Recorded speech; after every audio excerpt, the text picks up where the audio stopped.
Boa noite, galerinha. Vamos dar continuidade, beleza? Vamos ter uma aulinha mais resumida agora. A gente viu as propriedades gerais, vimos os papéis dos tecidos e das células imunológicas, tá? E a gente vai dar continuidade vendo uma parte mais molecular hoje, em relação às funções dos receptores de células T e também das imunoglobulinas. Lembrando que as imunoglobulinas a gente vai ver que são os receptores dos linfócitos B. A ideia, pessoal, a ideia é que os nossos líquidos corporais possuem estruturas responsáveis pela nossa defesa, ela é bem antiga.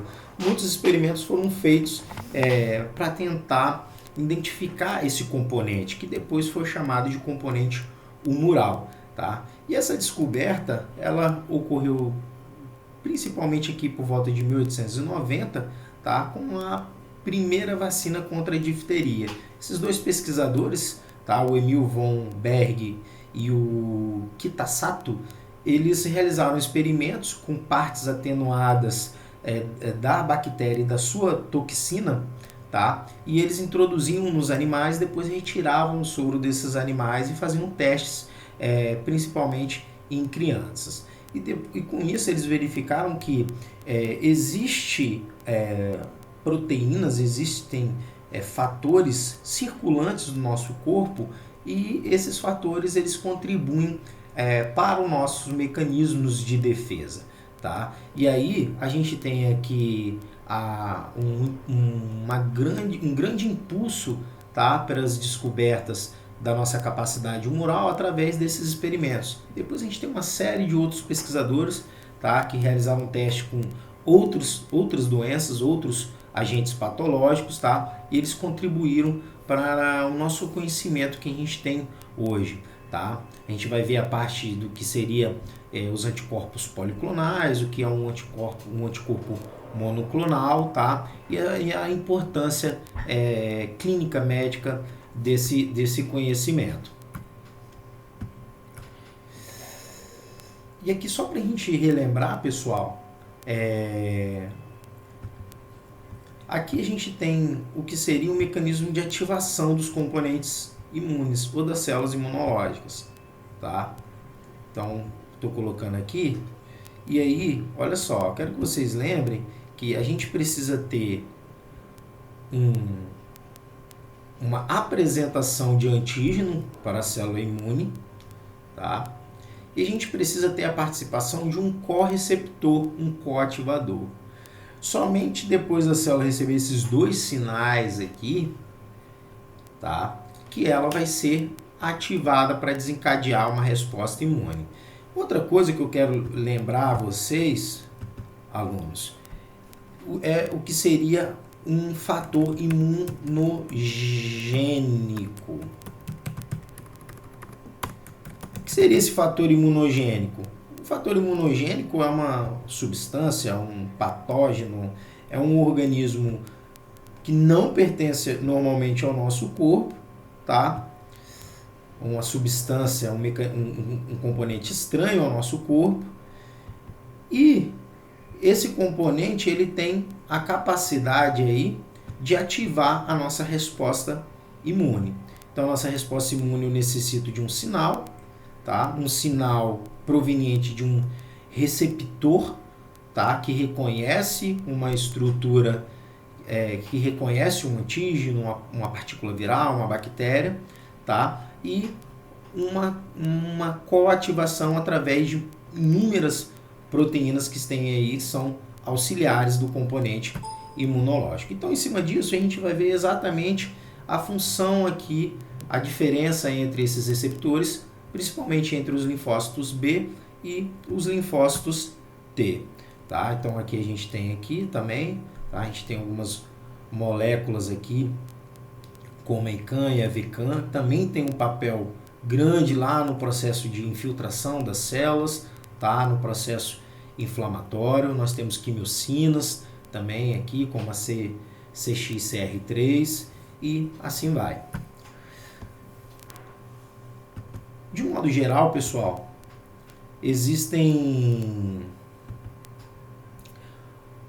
estruturas que normalmente elas já estão associadas ao reconhecimento de antígenos, tá? De um modo geral, a gente tem aqui moléculas que vão reconhecer primariamente esses antígenos ou essas estruturas patológicas. Tá? A gente tem as famílias das imunoglobulinas. Por que elas recebem esse nome? Isso vem através das técnicas de separação. Tá? Então, normalmente as imunoglobulinas elas tendem uma facilidade de se ligar às globulinas plasmáticas. Tá? E aí lá atrás, nos experimentos, eles deram o nome a essas estruturas como imunoglobulinas, ou como globulinas, ou moléculas ligadoras às globulinas, depois virou imunoglobulinas, tá? Que também é chamado de anticorpos, beleza? As imunoglobulinas, elas estão presentes principalmente nos linfócitos B.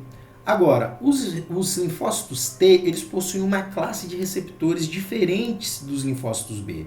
Esse receptor é chamado de receptor TCR, tá? Então, os linfócitos T, a gente tem uma série de estruturas anexas, tá?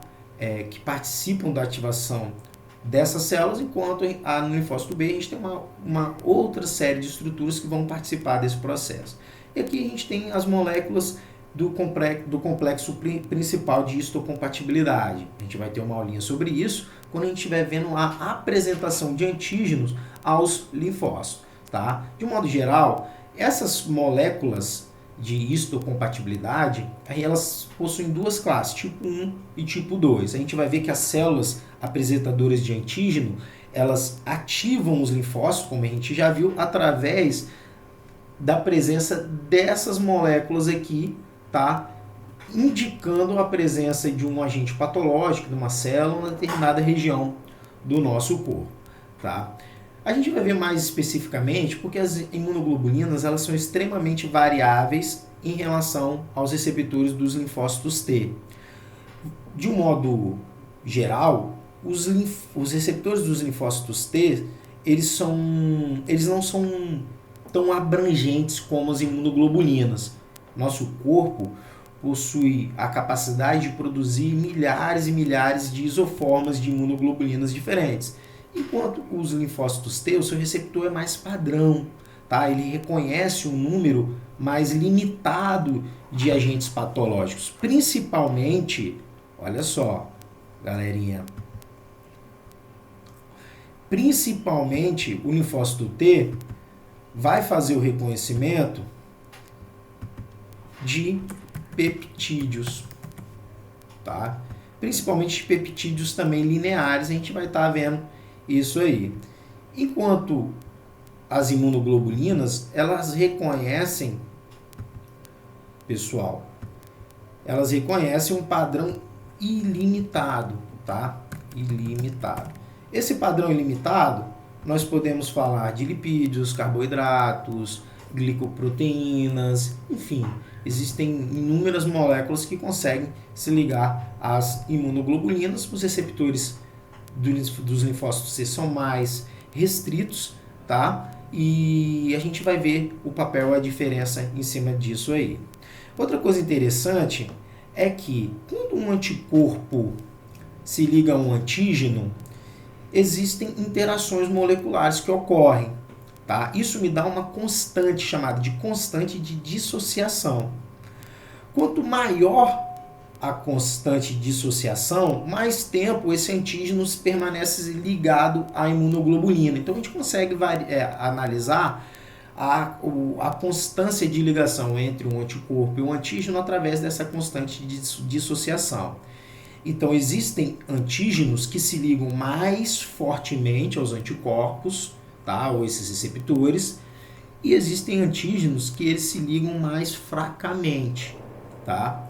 Então a ligação é mais fraca, então eles permanecem por um menor tempo ligados, tá? Isso implica diretamente na capacidade imunogênica desses antígenos e como eles vão ativar os processos celulares, tá?